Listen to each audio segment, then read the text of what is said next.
Lakini sasa pia niwakaribishe katika fundisho letu la familia, maana tunahitaji pia kukumbuka kwamba tunatafuta maisha ya familia yenye furaha.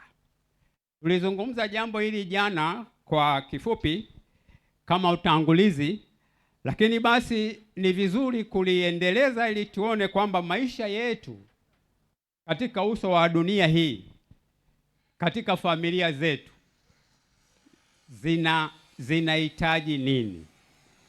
Kama tulivyosema jana na sasa tunaendelea, niwakumbushe kwamba katika ulimwengu wa awali Mungu wetu ndiye aliyekuwa mwanzilishi wa familia. Ukisoma Mwanzo ile 1 mstari wa 26 na 27 unapata sura ya familia. Mwanzo 1 mstari wa 26 27, msomaji soma hapo ili tupate muonjo wa familia ulikoanzia. Mwanzo sura ya kwanza na aya 26 anasema, Mungu akasema, na tumfanye mtu kwa mfano wetu, kwa sura yetu, akatawale samaki wa baharini na ndege wa angani na wanyama na nchi yote pia na kila chenye kutambaa kitambacho juu ya nchi. Mungu akaumba mtu kwa mfano wake, kwa mfano wa Mungu alimuumba, mwanaume na mwanamke aliwaumba. 27 Mungu akaumba mtu kwa mfano wake, kwa mfano wa Mungu alimuumba, mwanaume na mwanamke. Kwa mfano wa Mungu, kwa mfano wake alimuumba mwanaume na mwanamke. Kwa hiyo anapozungumza anasema, nendeni ulimwenguni mkazae na kuijaza nchi. Pale kuna neno la kuzaa. 27 akamuumba mume na mke. Mume, mke, mtoto, familia. Kwa hiyo ni familia ya Mungu. Kwa hiyo lazima tuende na wazo kwamba Mungu ndiye alianzisha familia. Familia ya kwanza ilikuwa ni familia ile ya Mungu, na alianzisha ikiwa katika ubora mkubwa, na anapoianzisha alikuwa anadhamiria waishi wakiwa na furaha. Sasa tatizo linalojitokeza kwamba ni la kipindi chetu hiki ni kuelewa kwamba, je, tunayo furaha ile ya Mungu? Furaha ile ambayo Mungu alikuwa ameiandaa, furaha ambayo alikusudia. Ukifanya utafiti utagundua kwamba hiyo furaha tumekwisha kuipoteza tayari. Maana yake ni nini? Maana tunapozungumza furaha tunazungumza ukunjufu wa moyo, tunazungumza uchangamfu wa mwili, tunazungumza kuridhika na maisha. Ukifuatilia familia za sasa hivi, huwezi kukutana na mtu aliye na ukunjufu wa moyo. Huwezi kukutana na mtu aliyeridhika na maisha. Huwezi kukutana na mtu ambaye mwili wake na akili zake ni zile ambazo zinafurahia maisha. Badala yake tutakutana na huzuni, tutakutana na chuki, tutakutana na mahangaiko ya maisha. Kwa hiyo katika muktadha wa ndoa ya kwanza, unapoileta katika ndoa au familia ya kwanza, unapoileta katika familia ya sasa, unakutana na vitu viwili tofauti. Ya kwanza ilikuwa na furaha, lakini sasa hizi za kwetu hizi zina shida. Na ndiyo maana katika fungu letu linaloongoza vipindi vyetu hivi vya Mhubiri 9 mstari wa 9, hebu nirudie msomaji. Mhubiri 9 mstari wa 9. 9:9. Mhubiri 9 na ile aya 9, neno la Mungu linasema, ndio, uishi kwa furaha pamoja na mke umpendaye, siku zote za maisha yako ya ubatili ulizopewa chini ya jua. Sikiliza, tulia hapo. Ishi kwa furaha pamoja na mke umpendaye katika siku za ubatili ulizopewa. Hili fungu linatupeleka kuona tofauti ya ndoa ya kwanza, ni familia ya kwanza, linatuleta katika familia zetu za leo. Familia zinazoishi katika ubatili. Familia zinazoishi katika maisha ya ubatili. Tunapozungumza, nilitoa maana ya ubatili jana, lakini niendeleze kidogo. Tunapozungumza ubatili,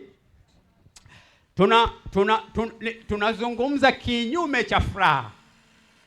Tunazungumza maisha yasiyo na maana, maisha yasiyoridhisha, maisha ya udanganyifu ambayo ukiyaweka katika haki yanapungua, maisha ambayo yanaleta chuki. Mtu na baba, mtu na mama, mtu na mke wake hawana furaha, wanachukiana. Hayo ndio mwandishi wa Biblia anasema, pamoja na maisha ya namna hiyo bado unatakiwa kuishi kwa furaha. Kwa nini? Kwa sababu ni agizo la Mungu. Kwa sababu Mungu anapenda tuishi kwa furaha. Kwa sababu Mungu anatutakia furaha. Na ndiyo maana ukiendelea sana utakuta kwamba hata Mungu mwenyewe alipokuwa anaiumba nchi, dunia hii kwa ajili yetu, alionyesha kwamba alifurahia uumbaji wake. Soma Mithali 17 pale 20.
Katika viwanja hivi namna ambavyo tunaweza tukairudisha na sisi katika maisha ya ubatili haya bado tuishi tukiwa na furaha. Mungu atubariki ili tukutane tena kesho kwa ajili ya kuanza kuchungulia kwa ndani namna ambavyo mwanadamu anaweza akaishi kwa furaha katika dunia yenye maisha ya ubatili. Tusimame tuombe.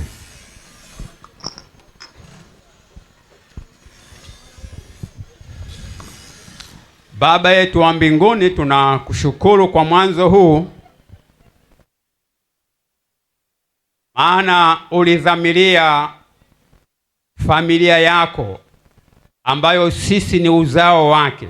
Ile familia ya kwanza ulidhamiria iendelee kuwa na furaha milele na milele. Tunakushukuru kwamba bado unatamani familia ya leo inayoishi katika maisha ya ubatili ambayo tunayashuhudia siku kwa siku, ambayo yametuathiri na sisi tunashuhudia ya kwamba tuko katika maisha ya ubatili, lakini bado kuna tumaini, kwa sababu unatutakia tuishi maisha ya furaha hata katika maisha ya ubatili. Tutakapokuwa tunaendelea na vipindi hivi, fungua akili za watoto wako, fungua akili za familia ya watoto wa kiume na wa kike, ili tukaione furaha hii, tukaipokee kuwa yetu na kuishi maisha ambayo yanakupendeza. Tubariki katika kipindi kilichopita, bariki kipindi hiki, bariki kipindi kijacho, kwa jina la Yesu, amen.